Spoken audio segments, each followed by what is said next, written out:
All right, what is going on, everyone? Welcome to week 2 of the Editing Masterclass. It has taken me months to get here, and I apologize. But we are going to kick it off with an absolute banger. Basically, what I'm going to do for the first 2 or 3 modules is just a refresher of the previous week because I feel like week 1 maybe didn't do justice as much as I would have preferred. I just want to make sure you guys are all up to date on everything before we move into some of the more advanced stuff. And you probably can skip a couple modules if you really want to. Otherwise, let's just get straight into it. The first thing I'm going to do is show you how to create a new project. After you open After Effects, you should be met with this screen. The two things you can do are either click straight on the X and it'll take you into a new project, or if you click on the new project, it'll take you into a new project. Pretty simple. Now, you need to save the project ASAP as soon as you get in here. Just up to the file and then down to save as, and then save as, and then choose somewhere, give it a name, and then just click save. And now that'll be the base of your file. Another thing that I want to make sure everyone has enabled is autosave. I see people who are even advanced editors who don't have autosave on and they lose their shit. Turn on autosave. Trust me.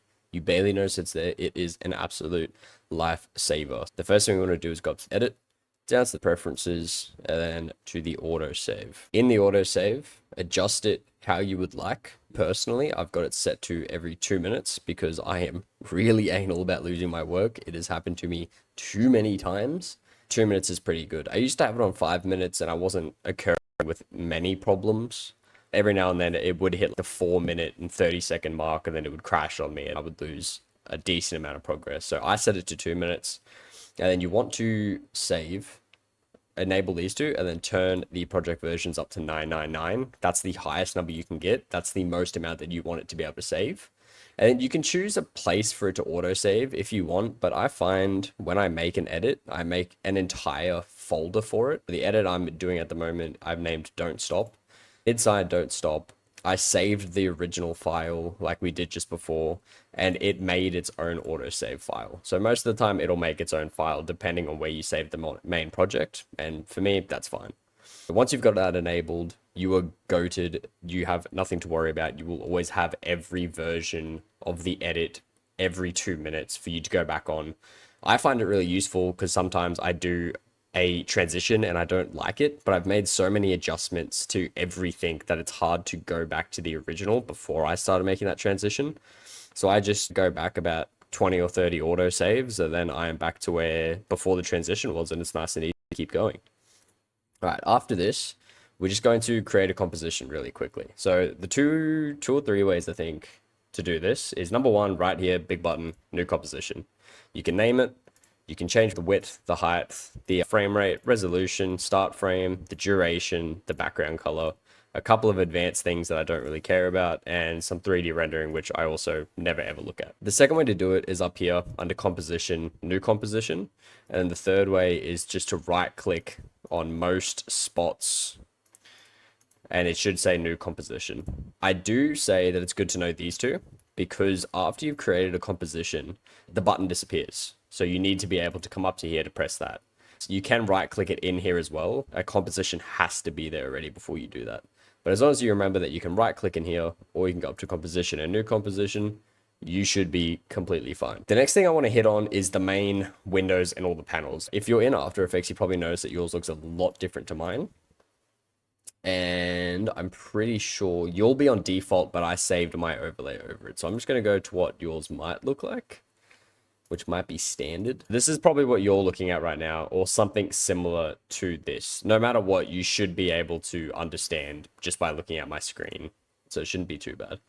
With this, we've got the main panels inside of After Effects. So down here is your timeline. This is where you do almost all of your editing. All your editing happens on this timeline, and you'll see what I mean after I start adding some stuff in here. This is your composition panel. This is where you visually see everything that is happening. And when you do certain effects, the composition panel is where you will be adjusting it on the actual image as opposed to the timeline. On the left side here is your project panel where you import files, and then also your effects control panel. So these two live together. They are both together at the top here. When we're adjusting the settings of effects, that is up here. And when we're importing files, that is over here. Over to the right side, we've got this panel where we keep most of our adjustments, like adjustment panels, such as the align panel or the preview panel or the audio panel. And then below that is where we keep a couple of those other ones. They're almost the same thing, just doubled up. So we keep more stuff like the effects and presets, the libraries, the progress panel, just all that sort of stuff stays over on the right side here. On the top, we've got different layouts that you can choose depending on what you prefer. And so we'll just keep to the standard for now. And then across the top, we have more tools. Up the top, we have each of your buttons: layer, effects, animations, view, window, file, edit, help. Honestly, I understand that it seems like a lot, but 90% of this stuff you won't even use. Really, you just got to remember that the timeline's here, files are here, the effects are here. Over here is a couple of other things, and this is where you're going to be doing most of your editing. You don't need to learn everything about a software. A lot of people coming in think, I need to learn everything about After Effects. I'm going to watch a tutorial on the selection tool, on the hand tool, on the zoom tool, on the rotation tool, on the pan behind anchor point tool, and I don't even use 90% of this stuff because it's not necessary. All you need to do is try and make something, and you'll learn what you need as you try and learn. It's nice and easy. Now, under these panels over here, or actually in these panels in general, as you'll see, I'll show you here, mine is set out a lot differently than the standard. This is because you can do things like add or take away certain panels that you use or don't use on the main screen.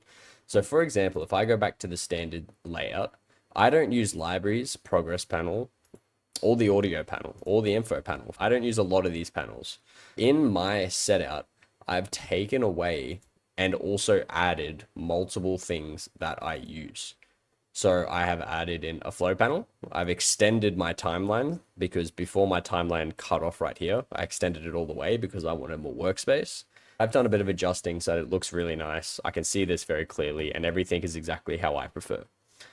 The way you can do this is under the Windows tab is a bunch of different, all of these here are things you can select to be here for you to use. For example, the smoother tool. I can select the smoother tool and now it comes up, but I don't ever use it. If there's anything in here that you can't find, like the effects and presets, it probably just isn't enabled in this Windows spot. This is also where you get things like plugins. So for example, the flow plugin ends up showing up here and you can add it under an extension, but we'll get into that later. If there's anything on this main screen that someone in a tutorial uses and you don't know where it is, there's a good chance it's underneath this window tab. Now, after we add something, so for example, the smoother tool, it is movable by clicking and dragging on its name. You can select where it sits. So now I can make it sit over here as one big one instead of a small one. And it's the same with the flow. For example, I like the flow being nice and big, but I could technically sit it down in here, across over here, or over here. I could even put it down here in with the timeline if I really wanted to, but I'm not going to because I like it up here. And so that's how you can adjust things. You can do that with any layer at all. I can do it with the composition panel, but I'm not going to. I can do a drag with the properties panel. You can really just align anything how you really like it. Just be careful when you do. Now, if you have accidentally dragged something and messed it up and you don't like the way it looks, just go to the window, go to the workspace, and then go reset default to save layout, and it'll respace it back out exactly how you like it. If you add and take away some things and you like the way that the add and take away looks, then you want to save the workspace. So click on Window, Workspace, save changes to this workspace, or save as a new workspace, and it'll adjust everything for you. For example, if I put flow over here, because I like that, and then I go to save changes to this workspace. Now, when I move it back over here, but click to reset it to the saved layout, it'll pull it back over here again. Personally, I don't like it there. I do like it here. So I'm just going to Workspace, save changes to this workspace, and now it'll be like that. This is how I like to keep it. Okay, moving on. The tools overview. that's just all of these things up here. I'm just going to speed run through them because we will use them a little bit more later on. Number one is the selection tool. The selection tool is literally just your mouse cursor. It's what you use to select things in your comp. It's what you use to select certain things inside your comp if necessary. Little timeline layers. It's just what you use to choose everything. It's just like your normal mouse. After that, we have the hand tool, which you use to drag the comp around. Sorry, I accidentally deleted the comp. The zoom tool, which we use to zoom in or zoom back out again. Then we've got a couple other 3D layer tools, a rotation tool, which is when you have a layer, rotates the layer. Things like the pan behind anchor point tool, which will make a little bit more sense later on. We've got a shape tool to make shapes and obviously layers. And then we have other stuff like the pen tool to draw with. It is mostly for creating paths and shapes. And then we've got other stuff like the text tool to write stuff. Got the paint tool to draw. We got the stamp tool, clone stamp tool, which honestly, and then we got the eraser tool for the brush tool. We've also got roto brush, which I'm sure a lot of people are familiar with. If you're familiar with editing, roto brushing is definitely a term that has come up. It's like masking, but for videos instead of just images. And then we have also got the puppet position pin tool, which is only necessary for certain effects. We're going to go more in depth on those tools when we need them. So like I said, you don't need to learn the entire standard of After Effects inside and out and what every tool does and how you can use it. It's just learning as you go. So we're just going to leave it at that. All right. After this, you should have a decent understanding of how everything works. What I want you to do now is just go up to the edit and then click down on the preferences and then click on general. This should open a little page in the middle. It will take a bit to open just because it's basically all your preferences for After Effects in. After you end up in here, I want you to go down to the memory and performance tab. Now, if you're on a laptop, you'll have like maybe 16 gigs of RAM, 8 gigs of RAM per se. 16 is probably the minimum I would recommend, or you might have a lot more. I heavily encourage you to turn this to the smallest number possible. Basically, what this is saying is I have 64 gigs of RAM. How much do I want to let other apps have? I'm going to restrict it to the smallest amount. They're not getting anything. Now, you may go, oh, this is going to hurt my performance and everything else. It really won't, because this is only active. It's only taking 58 gigs of my RAM when other apps aren't being used. So that is fine. I'm going to turn it down to the lowest amount possible. And then that just okay. And then go back into the preferences, back into the general again. We've already set up autosave, so we'll leave that. Other than that, you can mess around with a couple of these other settings. I haven't personally messed around with a lot of them. They all seem fine. The only ones I would mess around with are probably your media and disk cache, maybe your preview, maybe your autosave and memory performance. Other than that, a lot of this stuff just doesn't really have to be played with. The only other thing I would probably recommend in this tab is in the display tab, enabling hardware acceleration for compositions, layers, and footage panels. This is just going to help everything run a lot smoother, so definitely have that one enabled. You can watch an optimization video that I made in the previous week. So we are going to start from the very beginning of an edit, just to get a couple of settings set up for when you're editing. We're going to click on the new composition. We're going to make a new composition. And for these settings, we're going to change it to 1080 width and 1920 height, which is just Instagram basically, and then a frame rate of, let's just say 30. Resolution, full, duration, or whatever you would like. If your duration and start frame look different than mine, I'm going to show you why in just 1 second. The background color, we're just going to turn to complete black, and then we're going to click OK, and we should have a composition here.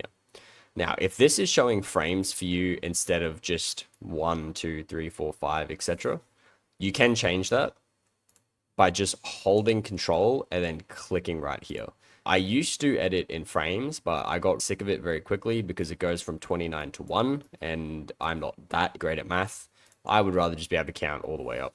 So I changed it just to the numbers. We're just going to import. You can either import something or you can just draw a shape. It's really up to you, but we're going to import something. So we're going to right click over here in our project panel, click on import, click on file, and then just choose anything at all. And it should show up in here.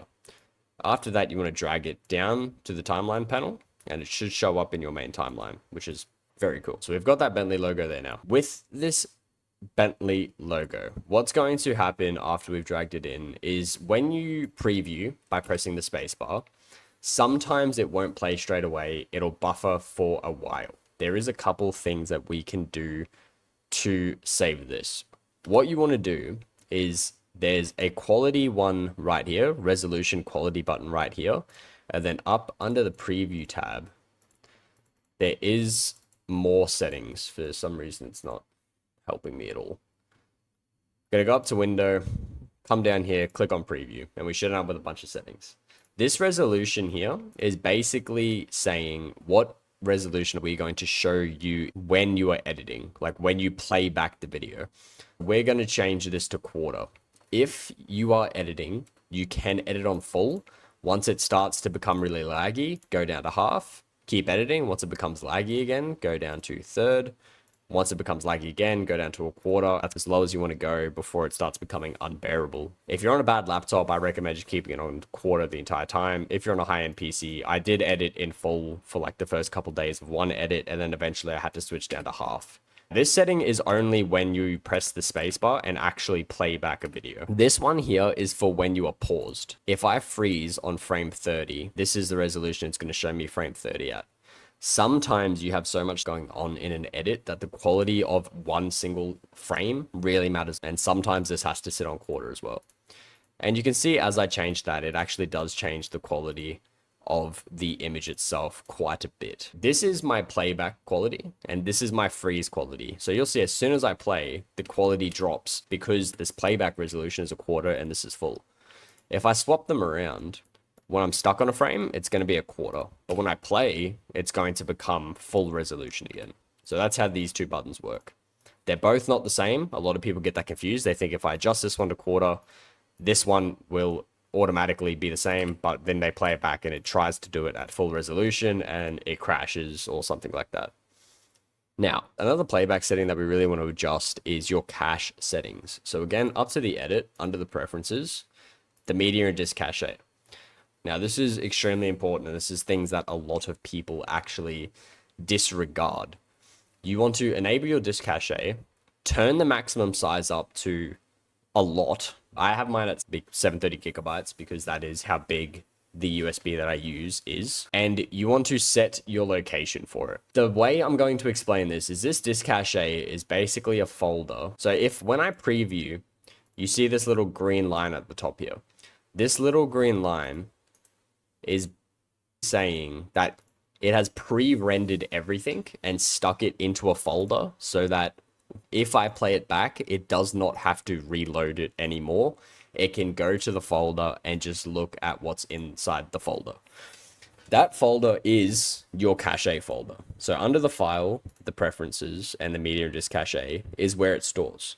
This is very cool because it allows us to watch the video back straight away without any buffering, without any problems. The only problem is it gets full and After Effects does not let you know, which means it stops having any room to put frames and starts crashing on you and stops working and starts being very slow, very glitchy. And you wonder what the hell's going on, and it's not going to tell you. Most of the time it's your media and disk cache. You want to enable it and you want to choose a folder. I highly recommend an external drive. I have a 1TB SSD. Most of it is just my disk cache. So I've got 730 gigs left after I added the other files. I made a file called media cache. I clicked on it and I selected that as my folder. You can select another random folder just on your desktop, but I would recommend getting a 1TB external drive to add it to. After you've done that, figure out how big it is. So I know mine is 730 gigabytes of size left over. So I put my maximum disk cache to 730 gigs. You can just max it out without even looking. This is just basically saying how much it's allowed to put on there. So if I had a 1TB drive, I could say it's allowed to put up to 2 on there, but it would just stop at 1. I just like to be precise.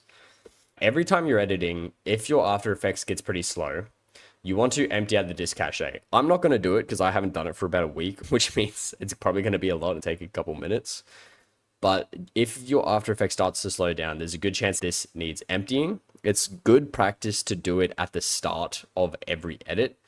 do as I say, not as I do. I haven't done it for about a week because I overkilled it with a terabyte and it takes a little bit for me to fill it up. When you empty it, you will notice a massive increase on speed in After Effects. So definitely empty it quite often. Now, after all that, we're going to crack onto media bins, and that'll wrap up this lesson. It is very easy, very simple. It's just going to keep things organized, basically. So what we're going to do over here is, this is almost like File Explorer in on itself. So obviously, you know how files works. This works almost the same, except instead of files, they're called bins. The way you're going to do it is down the bottom here, you can click on this file or folder per se, and then just call it media, for example. You can add another one underneath it and just say stock 1. You can add another one underneath media, call it stock. And then you can add a whole new one called music. And you can add a whole new one called overlays. And you can add another one called PNGs. Inside the PNGs, you can add one called white. Inside the white, you can add one called egg white. Basically, what I'm trying to get at here is inside of each folder, you can add another folder. Then what you can do is inside of those folders is you can add your media into it. If I now import something, right click, import a file, and I import the Bentley logo, for example, I know that it is a PNG. It's not white, but let's just say I want it in the egg white folder, so I can stick it in there. And now from now on, everything's going to stay organized. It's in PNG, it's in white, it's in egg white, it's under here. So if you understand how File Explorer works, it is the exact same. They're just folders inside of folders that have files inside of the folders. It's just to keep things organized. I highly recommend doing it because you only have this much space to work with, and it's annoying when you've got to try and scroll through everything and you can't. And also when this is full, you can't right click to make new folders or to import any footage, which is very annoying because that is the way I do it, which means I try and keep everything within folders with enough space for me to right click to import new files. Now, on the top of this here, if we extend it out, you've got more information. You've got the frame rate, the media, the size, the type, the tag, which is just the color. We can select different colors. And that is how you can sort it out. So you can sort it from name, top to bottom, bottom to top, type, bottom to top, the size of them, the media duration, a comment that you add, a file path, or a frame rate. The color here is very interesting. For example, if I want all my media to be red, I can highlight it red, and I want all my PNGs to be green, I can just choose them to be green. But inside, these colors will not change, so you do have to change them yourself. And that way you can just sort it by type. For example, if I've got a green, a red, and 2 yellows, I can just sort them all so that they're all together. The more organized your files are, the better. Now, the other thing that you can do is, for example, I'm going to open up one of my edits. Inside this edit is very many files across very many folders. You can see it's still kept pretty clean though. One thing I want to say is, for example, at the start of my edit, I imported a bunch of different photos, images, stuff like that, and I didn't end up using them. So let's say, for example, I import this Bentley green JPEG again. If I don't want to individually go through and delete everything I'm not using, because you might end up accidentally deleting something you did use without knowing, there is a very easy way to do it. What you want to do is click on the composition you're editing, click on File, click on Dependencies, and then remove all the unused footage. There was 606 footage or folder items removed that I did not use. This is a fantastic way of keeping it clean. Now, I am going to undo that because what it did do was delete a lot of my clips. It would have deleted all these clips and stuff, which I haven't used yet, but I am going to later on down the line. But if you're at the end of the edit, for example, and you just want to clear everything out, just File, Dependencies, remove all the unused footage, and it'll be gone. Now, if I put the Bentley on the screen though, and I do that, you'll notice that it will keep it there. So it's really whatever's just here, but I'm going to leave it all there because obviously I'm going to use it later. So with that, I hope that was a good refresher back into the course. That is module 1 done, nice and easy. And I will see you all in the next one.